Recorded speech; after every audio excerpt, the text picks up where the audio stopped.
الحمد للہ رب العالمین والصلاة والسلام علی اشرف الانبیاء والمرسلین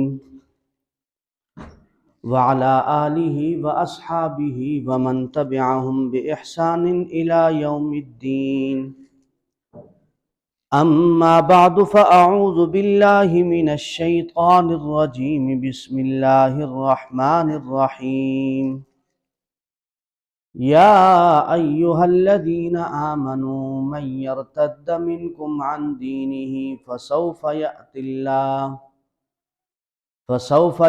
اللہ بقوم یحبہم ویحبونہ اذلۃ علی المؤمنین اعزۃ علی الکافرین یجاہدون فی سبیل اللہ ولا یخافون لومۃ لائم ذالک فضل اللہ یؤتیہ من یشاء وقال اللہ تعالی فی مقام آخر ان الذین قالوا ربنا اللہ ثم استقاموا صدق اللہ وصدق رسولہ النبی الکریم ونحن علی ذلک لمن الشاہدین والشاکرین والحمد للہ رب العالمین۔ انتہائی قابل احترام بزرگوں، دوستوں، نوجوان عزیز ساتھیوں، آپ حضرات کے سامنے جو آیت میں نے پڑھی ہے سورہ مائدہ کی، اللہ تبارک و تعالی ہمیں قرآن کریم سے تعلق جوڑنے کی توفیق عطا فرمائے، ہمیشہ سننے کی اور عمل کرنے کی توفیق عطا فرمائے۔ جو آیت میں نے پڑھی ہے، اس آیت کا مفہوم یہ ہے کہ اللہ تبارک و تعالی کو ہماری ضرورت نہیں ہے، ہمارے اعمال کی ضرورت نہیں ہے، لیکن اللہ جو ہمیں حکم دیتے ہیں نا، یہ صرف ہمیں نوازنے کے لیے دیتے ہیں کہ ہم اللہ کے احکامات کو مانیں، اللہ کے طریقوں کو مانیں، تاکہ اللہ ہمیں نوازے۔ حدیث میں آتا ہے کہ ساری دنیا کے لوگ مل کر یک زبان ہو کر، یک جسم ہو کر، یک دل ہو کر اللہ کی عبادت شروع کر دیں، سجدے میں گر جائیں، اللہ کی شان میں کوئی فرق نہیں آئے گا۔ وہ ایسی شان والا ہے کہ اس کو کسی کی شان کی بڑھانے کی ضرورت ہی نہیں۔ اور اگر ساری دنیا کے لوگ یک زبان ہو کر، یک دل ہو کر، یک جسم ہو کر نافرمانی شروع کر دیں تو اللہ کی شان میں ذرہ بھی کمی نہیں آئی۔ یہ نبی پاک صلی اللہ علیہ وسلم نے فرمایا۔ لیکن جو اللہ نے ہمیں حکم دیے نیک اعمال کے، فرمانبرداری کے، اطاعت کے، یہ اللہ نے ہمیں نوازنے کے لیے دیے ہیں۔ اس میں اللہ کا کوئی فائدہ نہیں، ہمارا ہی فائدہ ہے۔ اور اگر اللہ سختی کے ساتھ کہہ دے اور کرنا چاہے تو ہم انکار نہیں کر سکتے۔ پہلی قومیں گزری ہیں، اللہ نے کہا فرما برداری کرو، نہیں کرتے ہو میں تباہ کر دوں گا، کر کے دکھا دیا۔ قوم عاد طاقت کے اندر اتنی مضبوط تھی کہ اللہ نے ان کو طاقت دے کر آزمایا اور کہا دیکھتے ہیں کہ تم اپنی طاقت سے کیا کر لو۔ قوم شعیب کو اللہ نے مال و دولت دیا، قوم سبا کو مال و دولت دیا، لیکن یہ سب کچھ اس لیے دیا کہ اللہ آزماتا ہے، دیکھتا ہے۔ جو اعمال اللہ نے ہمیں بتائے ہیں، کرنے کے احکامات دیے ہیں، یہ اللہ نے ہمیں ہی نوازنے کے لیے بتایا۔ تو فرمایا اس آیت میں یا ایھا الذین آمنوا من یرتد منکم عن دینہ، اے ایمان والو اگر تم میں سے کوئی پھر جائے دین سے، اسلام سے، فسوف یأتی اللہ بقوم، تو اللہ تمہاری جگہ کسی اور قوم کو لے آئے گا، اور لوگوں کو لے آئے گا۔ جیسے پہلے انبیاء علیہ السلام کی قومیں گزری، اس کے بعد اور قومیں آئیں، اور قومیں آئیں، تو اللہ ہر انسان کو مخاطب کر کے یہ بتا رہا ہے۔ آمنو سے مراد ہر انسان ہے، یعنی اگر میں قرآن کی تلاوت کر رہا ہوں اور پڑھ رہا ہوں یا ایھا الذین آمنو، تو اس کا مطلب یہ نہیں ہے کہ میرے علاوہ آمنو سارے، ہمارے ذہن میں جب ذہن میں یہ آ جائے گا نا کہ آمنو سے مراد میں ہی ہوں، تو پھر بات سمجھ میں آئے گی۔ فرمایا کہ اگر کوئی دین سے پھر جائے تو اللہ تمہاری جگہ کسی اور آدمی کو لے آئے گا۔ بقوم یحبہم ویحبونہ، اور جو اللہ سے محبت کرنے والے ہوں گے اور اللہ بھی ان سے محبت کریں گے۔ اگر ہم نے نافرمانی کی تو اللہ ہماری جگہ اور لوگوں کو لے آئے گے جو اللہ کے فرما بردار ہوں گے، اللہ سے محبت کرنے والے ہوں گے، اور اللہ بھی ان سے محبت کرنے والا ہوگا۔ اذلۃ علی المؤمنین اعزۃ علی الکافرین، جو کہ مسلمانوں سے محبت کرنے والا ہوگا۔ ایسی قوم، ایسے لوگ جو مسلمانوں سے محبت کرنے والے ہوں گے اور دشمنوں کے خلاف، کفار کے خلاف سخت ہوں گے۔ یجاہدون فی سبیل اللہ، اور اللہ کے راستے میں جدوجہد کرتے رہیں گے، دین کے لیے، اسلام کے لیے، ایمان کے لیے۔ ولا یخافون لومۃ لائم، اور کسی ملامت کرنے والے کے ملامت کی پرواہ نہیں کریں گے۔ ان کو یہ خوف نہیں ہوگا کہ لوگ کیا کہہ رہے ہیں، لوگوں نے کیا کہنا ہے، لوگ کیا کہنا چاہتے ہیں۔ اس لیے میرے محترم دوستو، جتنے بھی اعمال ہے یہ سب ہمیں نوازنے کے لیے ہے۔ ہمیں چاہیے کہ ہم اللہ کی اطاعت کریں، اللہ کی فرما برداری کریں، تاکہ ان لوگوں میں شامل ہو جائیں جو اللہ سے محبت کرنے والے ہیں، اور اللہ بھی ایسے لوگوں سے محبت کرتے ہیں۔ ایک صحابی کا بڑا مشہور واقعہ ہے، آپ نے بھی سنا، ہم نے بھی سنا، کتابوں میں لکھا ہوا ہے کہ ایک دفعہ دعوت تھی، اور وہ دعوت کوئی عام بھی نہیں تھی۔ آپ یوں سمجھ لیں کہ اس وقت سارے دنیا کے بادشاہوں کی دعوت کر دی جائے، جتنے بھی صدور ہیں، جتنے وزیر اعظم ہیں، ان سب کی دعوت کر دی جائے تو وہ کیسے دعوت ہوگی؟ مطلب ایک انٹرنیشنل لوگوں کی، انٹرنیشنل قسم کی دعوت۔ ایک صحابی ایسے ہی دعوت پہ بیٹھے ہوئے ہیں، دسترخوان بچھا ہوا ہے، کھانا کھا رہے ہیں، لقمہ دسترخوان پہ گرا، فوراً دسترخوان سے اٹھایا اور کھا لیا۔ تو ساتھ بیٹھے ہوئے آدمی نے کوہنی ماری کہ یہ کیا کر رہے ہو تم؟ لوگ دیکھ رہے ہیں، بادشاہ بیٹھے ہوئے ہیں، ملکوں کے بڑے بڑے لوگ بیٹھے ہیں۔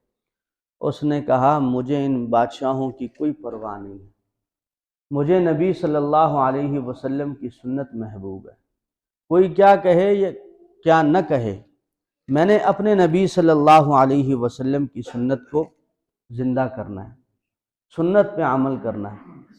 تو یہ چیز ہے ایمان والے کی۔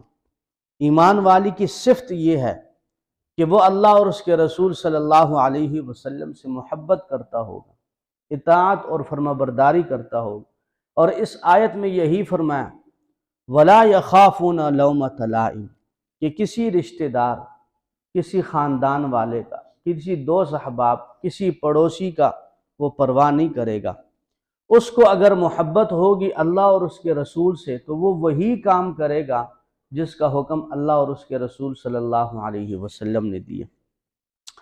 تو اس لیے میرے محترم دوستو، علماء نے بڑی خوبصورت بات لکھی۔ فرمایا جب نبی صلی اللہ علیہ وسلم دنیا سے رخصت ہوئے، حضرت ابوبکر صدیق رضی اللہ تعالی عنہ امیر المومنین بنے، تو اس وقت ایک فتنہ اٹھا، جن لوگوں نے زکوٰۃ کا انکار کر دیا۔ اب حضرت ابوبکر صدیق رضی اللہ تعالی عنہ نے کہا لوگوں میں تو ان کے خلاف جہاد کروں گا۔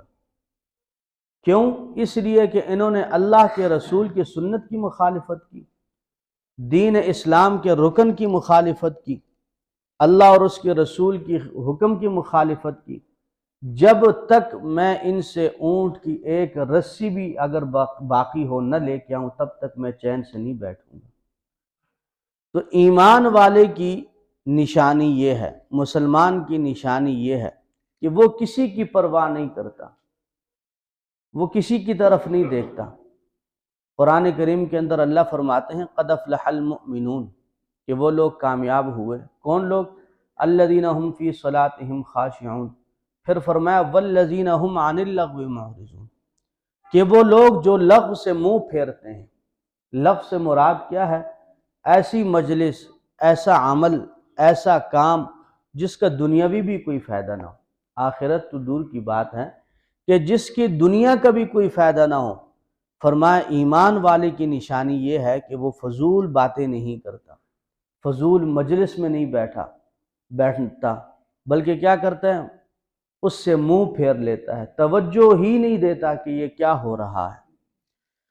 تو اس لیے میرے محترم دوستو، ارتداد کا معنی دو ہیں، من یرتد منکم عن دین، ایک تو وہ ہے کہ جو سر سے ہی کافر ہو جائے، اور ایک وہ ہے جو اعمال چھوڑ دے، یعنی نماز چھوڑ دی، پرواہ ہی نہیں ہے، روزے کی پرواہ ہی نہیں، مسلمان کی پرواہ ہی نہیں، والدین کی پرواہ ہی نہیں۔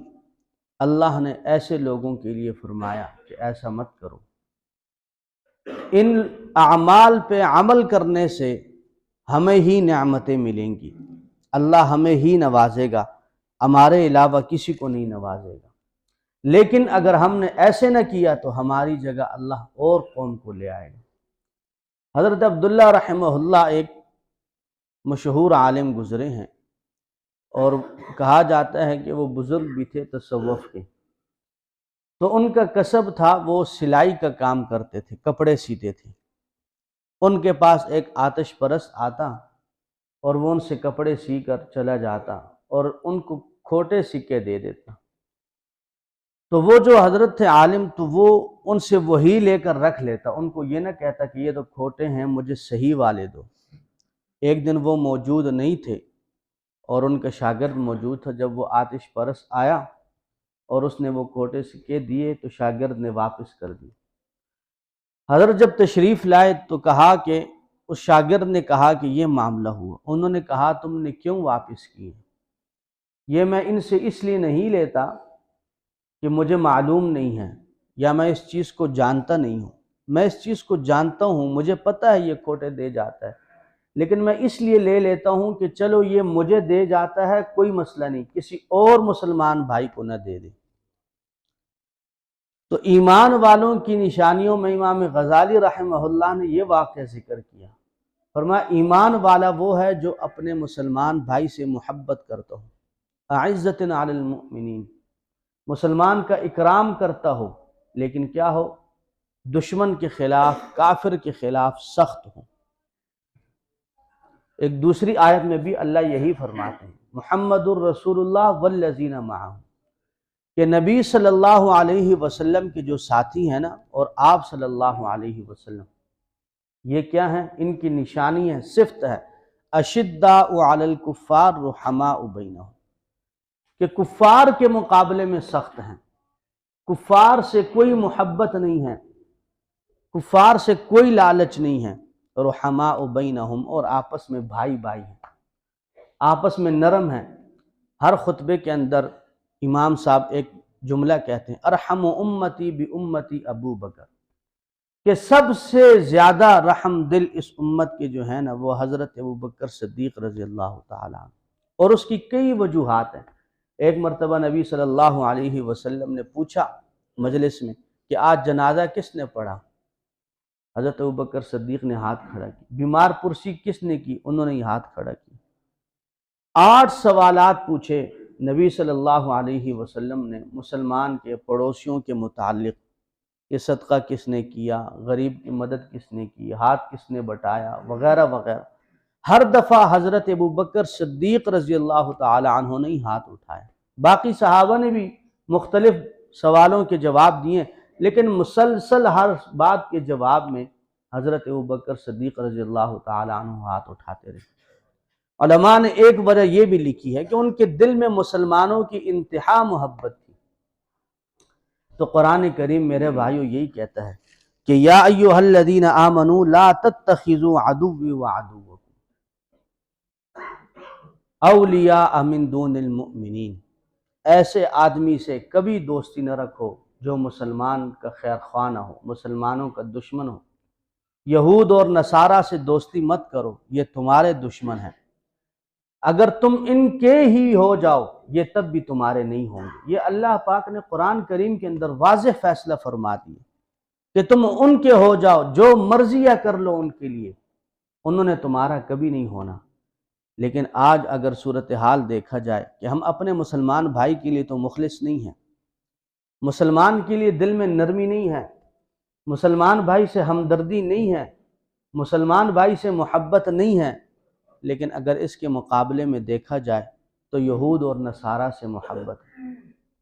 ہمیں غیروں کے طریقوں پسند ہے، غیروں کے طریقوں پہ چلنا پسند ہے، ان سے اتنی محبت ہوگی کہ ان کے کاموں کو اپنا کام بنا دیا ہے، لیکن جو کام ہمیں بتایا گیا تھا وہ ہم نے چھوڑ دیا ہے۔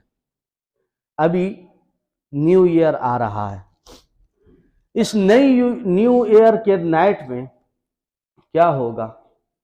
وہ تو غیر مسلم ہیں، یہود اور نصارہ ہیں، ان کا تو اسلام سے تعلق نہیں۔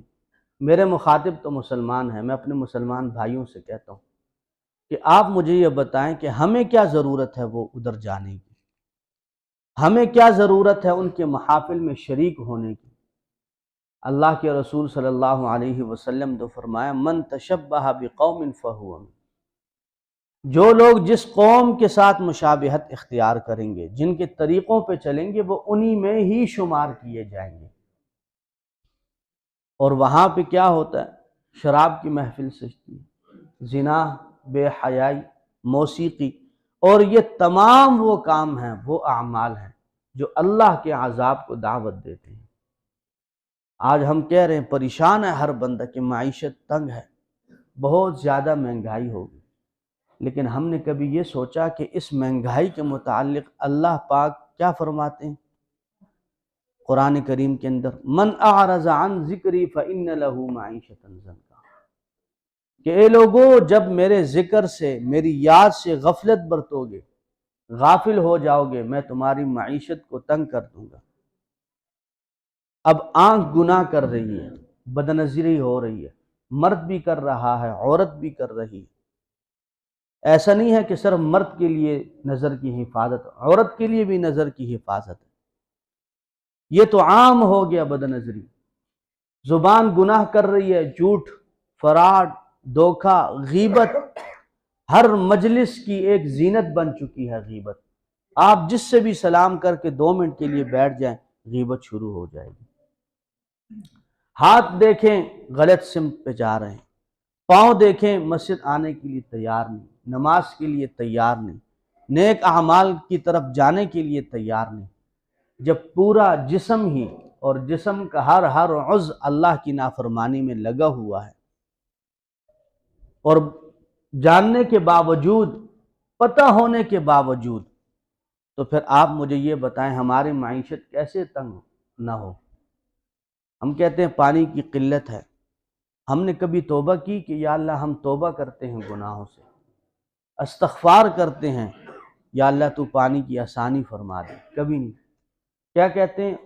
بڑی مشینیں آ گئی ہیں جی، اب تو مزید گہرا کریں 1000 فٹ پہ نکل آتا ہے پانی۔ کرونا میں کیا چلتا رہا کہ جنگ کرنا، اللہ کا عذاب جب آتا ہے تو کوئی اس سے جنگ نہیں کر سکتا۔